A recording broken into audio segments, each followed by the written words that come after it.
NVIDIA's monopolistic, right, takeover.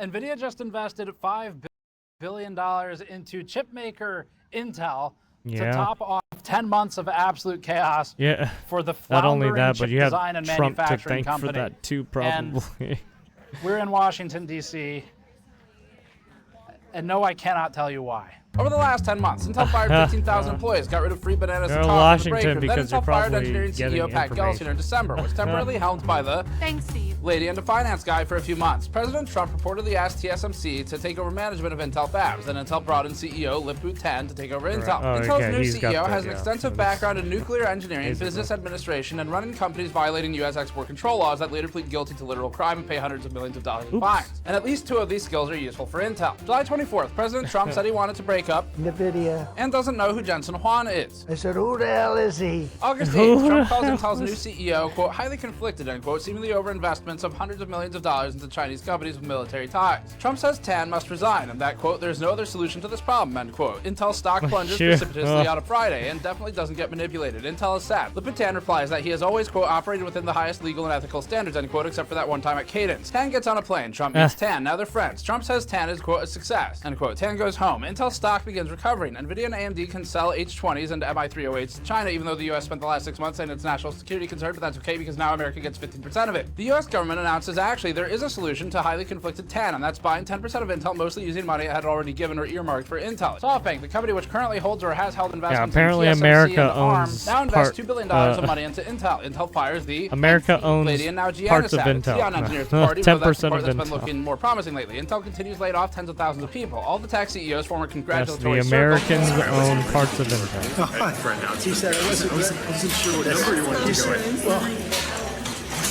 NVIDIA CEO Jensen Huang flies to the UK with new BFF U.S. President Donald Trump. Jensen, will you stand up? What a job. And now, NVIDIA is investing $5 billion into the U.S. government's new investment. So on the one hand, it's been a completely chaotic last 10 months for Intel. And on the other hand, we would all be so lucky to develop friendships so fast that within a few months of getting to know each other, one of them invests $5 billion into the other one's company that they just bought 10% of. In a press release by NVIDIA, the company said that it's buying stock in Intel to invest in custom x86 CPUs. Intel is the patent holder for x86 and the licensing authority. 32. AMD is for x64, and they cross-license to each other. That makes all this very interesting because the tech industry is becoming increasingly inbred at the sort of upper echelon of silicon manufacturers and chip designers in a way that maybe mirrors things like automotive or oil and gas or some other large existing industry like that. Now, there have been times of cooperation in the past. Talking about they normally don't 32-bit involve $5 and billion of 64-bit investment into the other company, but there have been cooperation. So, for example, AMD and Intel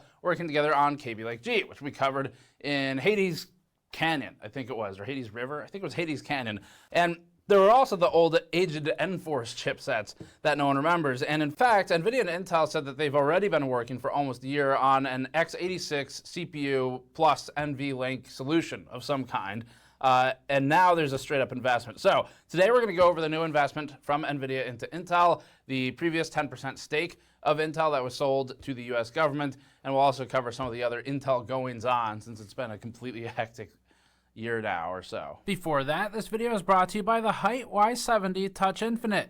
We previously reviewed the Height Y70 non-touch series and found its overall build quality to be 0.9-inch. I'd be used as a show. Height's entire Y70 series is at the link in the jointly developed. Here's the news of NVIDIA's investment. NVIDIA's published press release states that the companies will, quote, jointly develop multiple generations of custom data center and PC products that accelerate applications and workloads across hyperscale, enterprise, and consumer markets. The companies will focus on seamlessly connecting NVIDIA and Intel architectures using NVIDIA NVLink, integrating the strengths of NVIDIA's AI and accelerated are they going to be Intel's like leading CPU mixing technologies the and chips x86 together ecosystem to deliver cutting-edge solutions for customers. Are Now, they NVIDIA gonna NVLink smash does the two have some technologies significant and together? real advantages in its use cases. It's Or what the enables two connecting different as many architectures GPUs together? as they do with as little overhead or bandwidth limitations as they have. So NVLink is for NVIDIA, valuable technology. It's also a pretty Yeah, locked-in basically one. they're So there's maybe some new trying to concerns here create about a threats link to more to open their standards CPU, right? or options. I mean, such a PCIe. Right, basically doesn't it's exactly going work to for these use have cases, a but NVIDIA developing something like that or CPU and building then on an top of Intel it, CPU that in it. becomes threatened by this type of It's like the way you joint have task a force. dual video Intel card has been a of the major same driving force in the industry for model, all of its problems. but instead with in this different one, you're going to standards. have And those include standards right, like different PCIe. CPU models. It's also the primary author to a One, lot of the documents NVIDIA and CPU specifications model, that the industry and relies then upon. And Intel each one of them CPU has its model. own different problems, but I don't know if they are, have for to the be the most part, same relatively open configuration. They and might be. defined I don't by know. the industry at this point Right, we don't. in where Probably we are it's the same today. So an example configuration. that might be ATX, Right, just or like the ATX graphics 12BO, cards. 12 volt only. PCIe, also Intel heavily involved in, and it's even been a key and very frustrated author in 12 volt high power. Now, they were not driving the specification development for the most part. A lot of that was driven by NVIDIA in combination with PCI SIG, and we talked about that in the past. But Intel was an author of it, and they were involved in the project.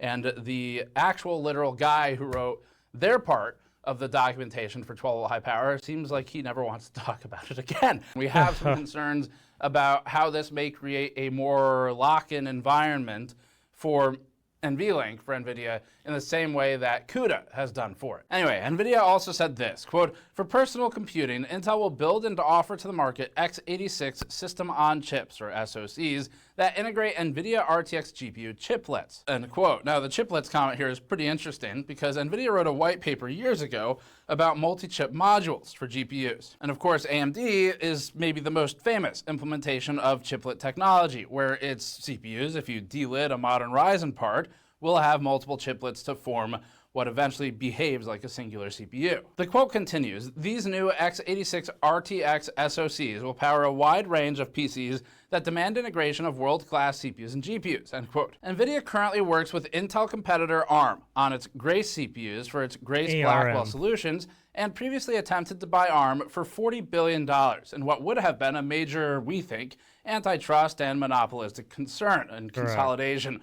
ARM has been relatively agnostic, meaning that it works with basically anybody. That acquisition was swatted down. So since NVIDIA couldn't buy ARM, it seems they'll just buy part of Intel. Now, RTX SoCs could be a play at a lot of different types of markets, and specifically talking about RTX chiplets is pretty interesting and is actually kind of exciting, if not for some of the concerns that we have about what this all means for the consumers later as the large just couple of silicon design companies begin to merge together in one form or another. So one Monopoly, example of here where an we RTX go. SoC could be a play would be maybe streaming from cloud-based solutions that are maybe powered by NVIDIA DGPUs to handheld devices that have some kind of on-the-go capability via the SoC that's on the part. Another example might just be handhelds in general. It could be gaming consoles, where NVIDIA has been largely absent. I didn't even know. I didn't even know they had a fucking Switch. It's not in the Microsoft solution. Not that Microsoft has much of a solution. Thing. Anyway, at this point, it could also be useful primarily for laptops, and that's where we think they're going to focus, partly because that's what they talked about in their web conference that we'll come back to in a moment, but especially given the rumors of the MediaTek collaboration with NVIDIA for the N1X solution, which is rumored to be for laptop devices. And there's a lot more they could do with this. So the follow-up web conference focused on laptop devices and NVIDIA offering Intel access to its RTX chiplet solutions for silicon for use in Intel's own laptop solutions. And we'll come back to these points in a moment. Let's continue though. NVIDIA also said this, quote, "NVIDIA will invest $5 billion in Intel's common stock at a purchase price of $23.28 per share.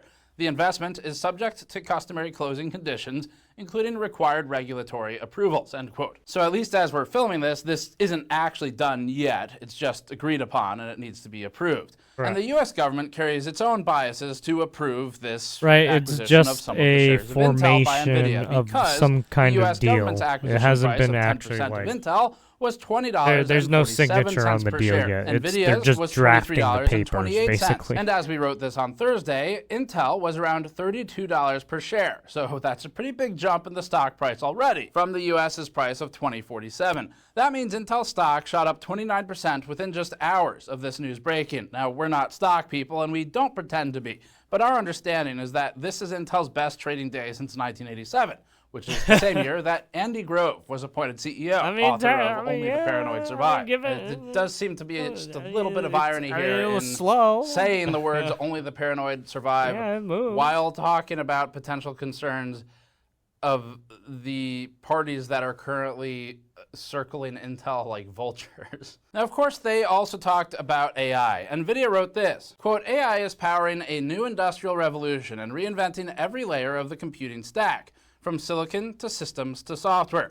At the heart of this reinvention is NVIDIA's CUDA architecture. And they wrote that NVIDIA's founder, CEO Jensen Huang, said this. A subquote here from him again, this historic collaboration tightly couples NVIDIA's AI and accelerated computing stack with Intel CPUs and the vast x86 ecosystem, a fusion of two world-class platforms. Together, we'll expand our ecosystems and lay the foundation for the next era of computing, end quote. Now, they also included a block quote that they say is from Lip-Bu Tan, CEO of Intel. Quote, Intel's x86 architecture has been foundational to modern computing for decades, and we're innovating across our portfolio to enable the workloads of the future. Intel's leading data center and client computing platforms, combined with our process technology, manufacturing, and advanced packaging capabilities, will complement NVIDIA's AI and accelerated computing leadership to enable new breakthroughs for the industry. We appreciate the confidence Jensen and the NVIDIA team have placed in us with their investment and look forward to work ahead as we innovate for customers and grow our business, end quote. Now, before this, as a reminder, investment firm SoftBank also invested $2 billion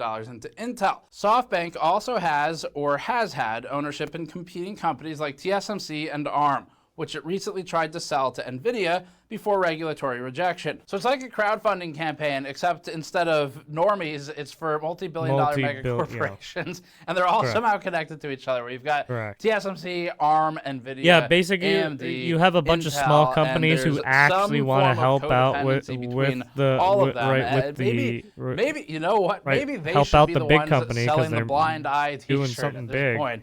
CNBC Then they're just like, reported yeah, that, no, but you White House can't Deputy because, Press well, it looks Secretary said shady in a as statement fuck. Thursday that the partnership was a, quote, major milestone for American high-tech manufacturing, end quote, for both. Now, the company has also held a webcast after this initial announcement, so we'll go through that as well. So NVIDIA CEO Jensen Huang and Intel CEO Lip-Bu Tan held a joint press conference where both CEOs addressed a variety of topics regarding the new partnership. And they've been taking some notes from Bloomberg because the call started with this.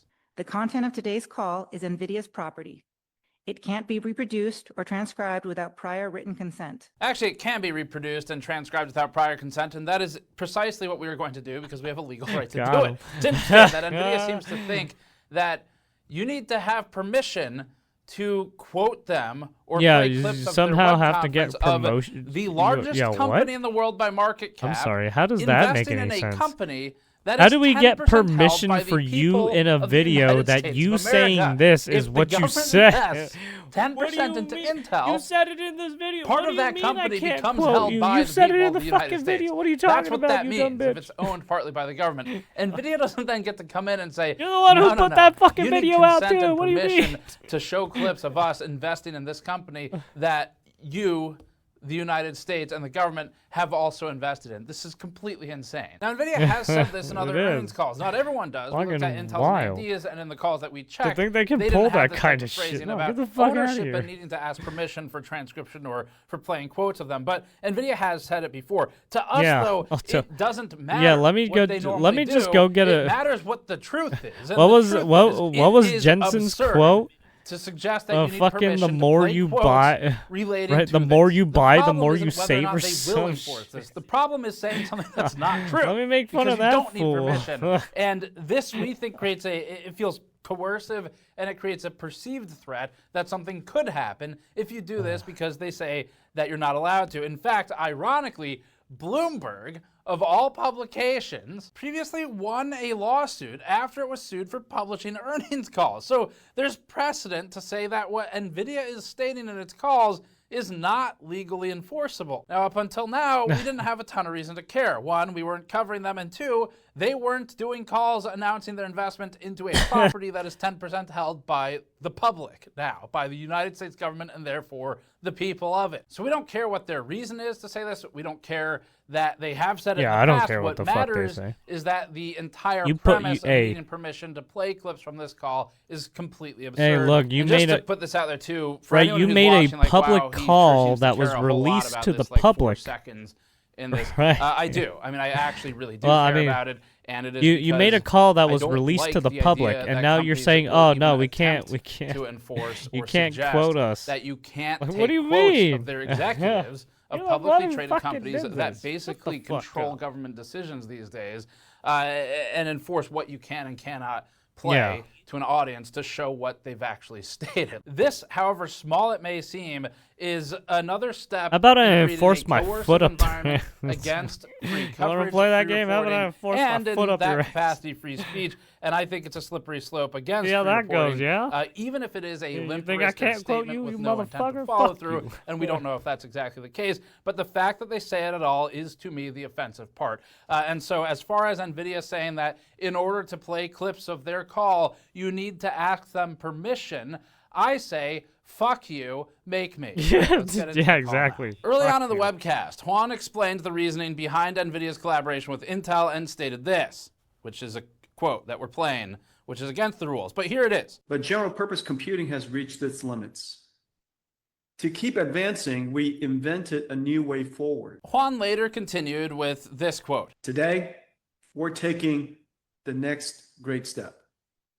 Just moments ago, NVIDIA and Intel announced a historic partnership to jointly develop multiple generations of x86 Sounds like CPUs a robot when he reads. for data centers. I hate to say it, but some of these guys And then sound together, fucking they like further said robots this. when they're Together, reading from their our companies will from the build teleprompter custom or what they Intel wrote, x86 or at least CPUs what for they wrote NVIDIA's just sounds AI right. It sounds like infrastructure super corporate data speak, center and it just platforms, bringing doesn't. It feels x86 off. into Right? NVIDIA's NVLink ecosystem. It feels soulless, right? And for personal computing, we're going to create new Intel x86 SoCs that integrate NVIDIA GPU chiplets. Almost like he sounds robotic. Using you the know? world's best CPU and GPU. Are we living in a simulation? To redefine the PC experience. Chiplets are pretty interesting. NVIDIA's MCM, or multi-chip module white paper, is from a long time ago now. They've been talking about it for a long time. And back when AMD was kind of still rising up and rolling with its own chiplets. And in addition to its Blackwell GB series chips, which have taken a kind of multi-chip approach with that high-speed interconnect in between, it looks like it's finally starting to plan to put chiplets into wider production in more true, if we go by this wording here, actual chiplet fashion, like what we're used to from AMD. Now, this is NVIDIA confirming that it has intent beyond just laptop computing. That was kind of the obvious one that everyone's been talking about.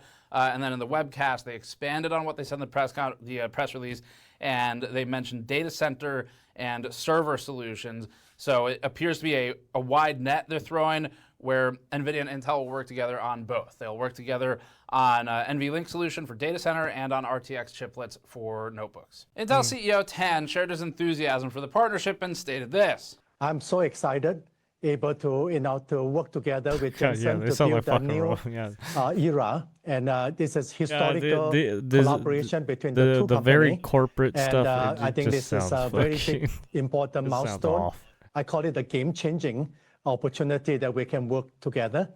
And I would say that we are proud that NVIDIA is an investor to Intel. Now, of course, we sent our own reporters to interview Intel CEO Lip-Bu Tan and see what he had to say about this, and we were able to obtain an exclusive clip of him responding as to why he's so excited. Hello, I like money. We look forward to Intel's new Krabby Lake architecture. Tan continued with this. Yes, I bet NVIDIA anyone, is clear leader in AI, especially someone like accelerated Intel, where their Intel is products a have leader been in like the data super center expensive, and but their, client PC their shares CPU. have. Yes, Intel is They've been like did he, screwing the did he say pooch on their products, leader. though. Right, I was just making sure I got the word right.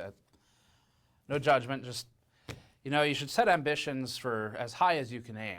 Intel says it's the leader, and by leader they mean second place, or maybe third. Yeah, what? I was Counter, fourth, leader, what? how you factor in ARM. But the actual leader will soon own $5 billion worth of Intel, or about 4% according to Reuters. So later in the call, NVIDIA and Intel got into some additional details, and NVIDIA CEO Jensen Huang noted that 150 million laptops sell per year, and noted that NVIDIA is mostly present in people gaming and buy a lot of workstation laptops right now, meaning sort of the lowest of the low end, or the devices without a DGPU. That leaves NVIDIA out, obviously. Huang then stated this. There's an entire segment of the market where the CPU and the GPU are integrated, and it's integrated for form factor reasons.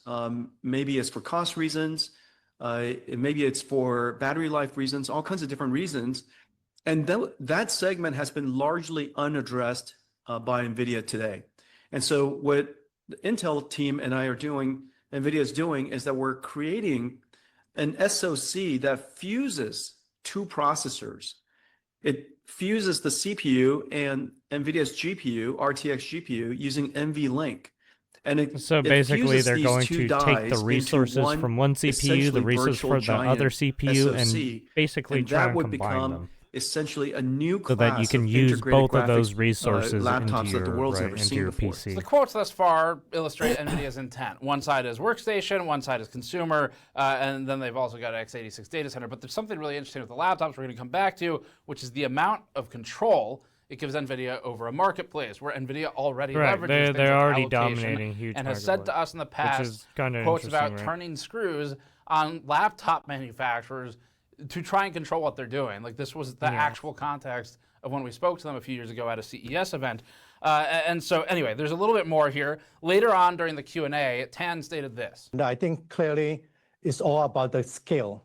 And in terms of the best of GPU, accelerator, and then the best of 86, and then with the NVLink linked together, and then able to scale. And some of the market that we both are doing well, but we can expand even more. I feel we have to clarify here on behalf of Intel's CEO.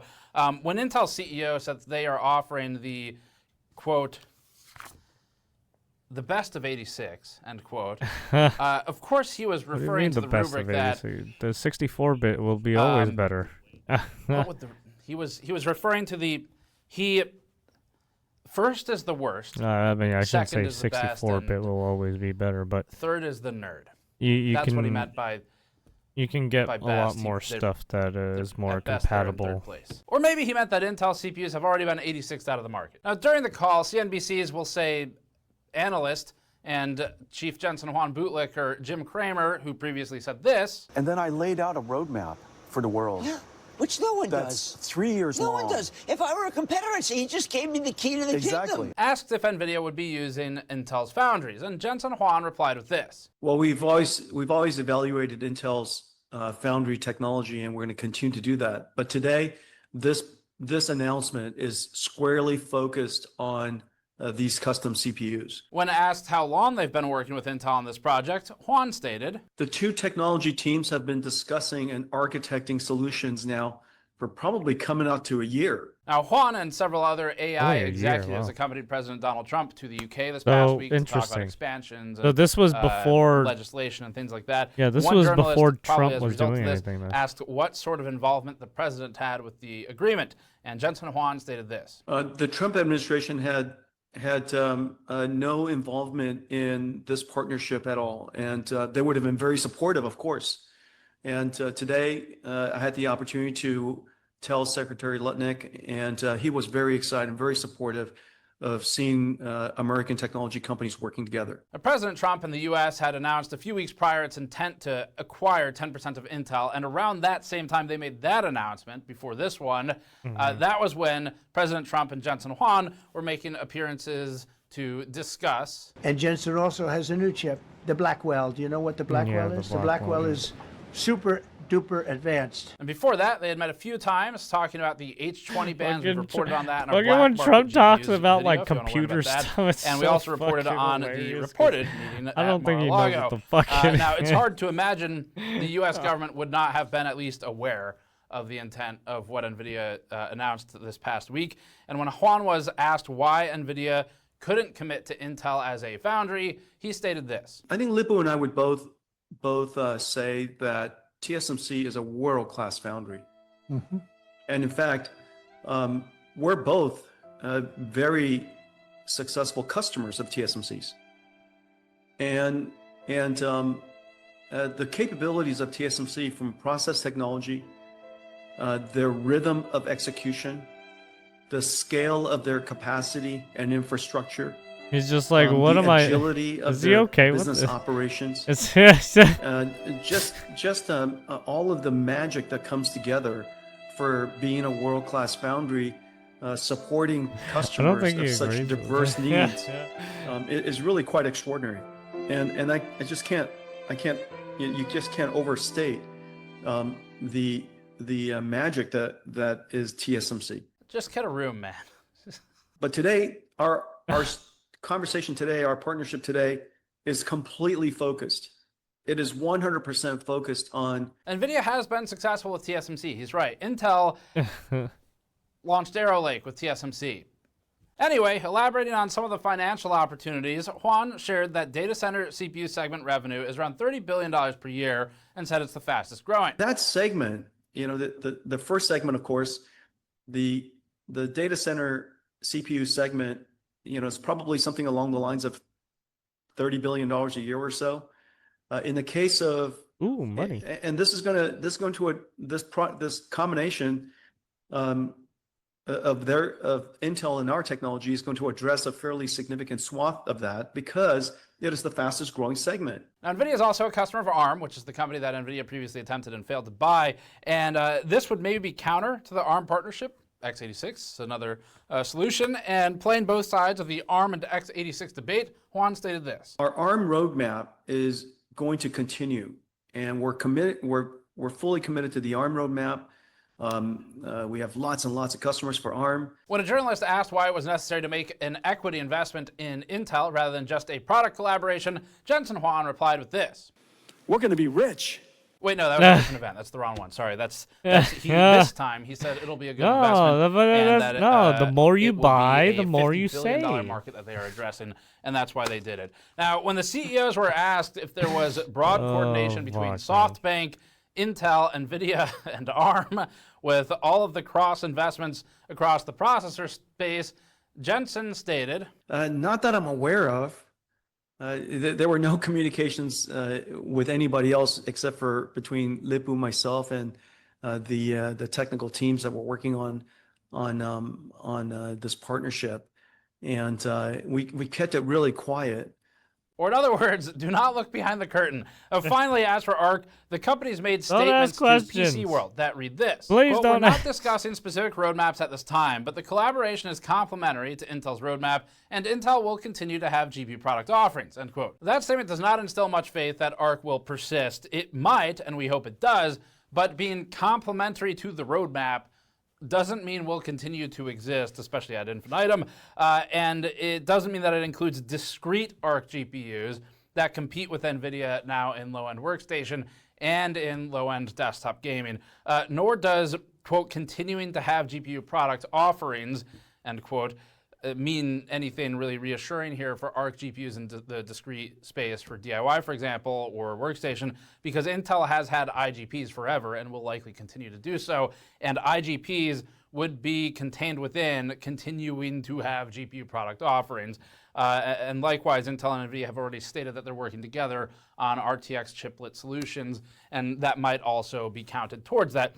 So this phrasing of complementary to the roadmap is kind of slippery. It really doesn't say much of anything because we don't know what the roadmap might have been. It could be complementary to the cancellation of ARC for all we know. Now, I think it will persist for a while, but we'll see what that actually means. It could have been a roadmap to swindling you more, getting more money from you. So we think this is a risk vector for ARC. Intel's ARC Pro B50 just got a bestseller status on Newegg in the past couple weeks, competing to NVIDIA's more affordable lower-end workstation cards largely because of the VRAM capacity, and that would be prior to NVIDIA's announced investment here. Broadly speaking, Intel Arc has just started to begin to compete with NVIDIA, so the timing, we think, couldn't be worse for Intel's GPU division. It just seems like there will almost certainly be influence in some Intel way. started up Another their, factor to consider is that this GPU partnership may ensure AMD maintains a distant second in all the markets it plays in, so that NVIDIA can maintain its monopoly. It helps box out AMD, we think.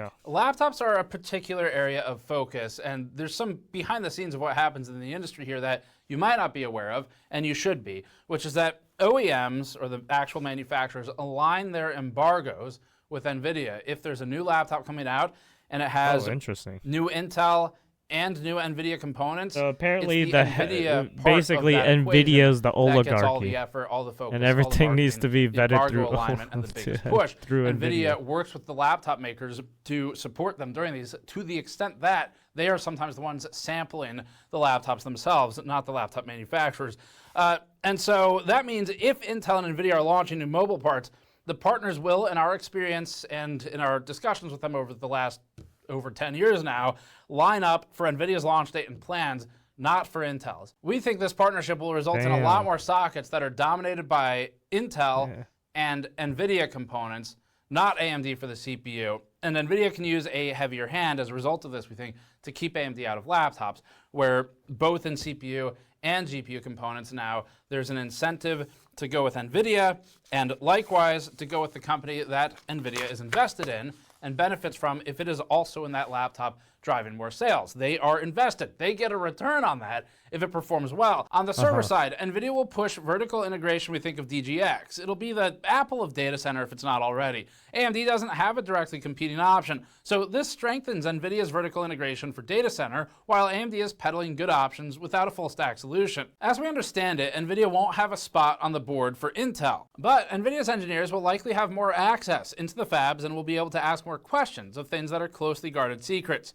If they own that much of Intel, it's a lot tighter between them. This points toward, we think, more vertical integration of the data center, probably claiming more sockets and laptops to keep AMD out, and OEMs will always prioritize NVIDIA over AMD. It's a better brand to attach to make money, and it's better marketing. And historically, laptop makers haven't had a particular reason to push AMD or Intel for the CPU. They mostly align to the GPU and ride those coattails, and that's NVIDIA. And now there'll be more Intel couplings with those GPUs. There's now also more reason to swing recommendations for Intel because NVIDIA is invested and biased and will influence its partners directly from everything we've ever seen in reporting on how NVIDIA treats its partners. Yeah, they're not real monopolies, even though they look like they're influencing everybody. I've said this before, happily told us that NVIDIA would work to, quote, turn the screws, end quote, on laptop makers for compliance with some of NVIDIA's then new requirements.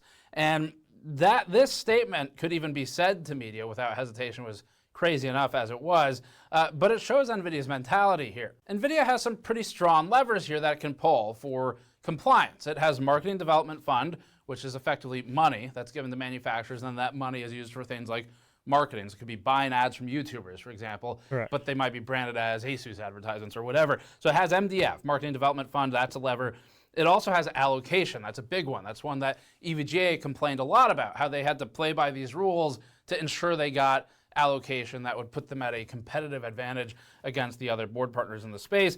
And as they said to us, allocation was used as a means to kind of keep the board partners fighting each other over who would get whatever scraps might be left from a run. We would guess then that the laptop makers who use Intel plus NVIDIA solutions, because NVIDIA makes money now if this goes through from Intel sales, we guess that the laptop makers using those two together would probably get more allocation, or in the very least, NVIDIA would be incentivized to give them more allocation rather than AMD CPU-driven components, regardless of whose CPU is better at a given task. Another thing here to give you some insight into NVIDIA is we previously tested a laptop. I can't give a ton of detail on this, but we tested a laptop that had an NVIDIA GPU in it. We received panicked word from the vendor who needed it back immediately because NVIDIA needed it back and was pressuring the vendor.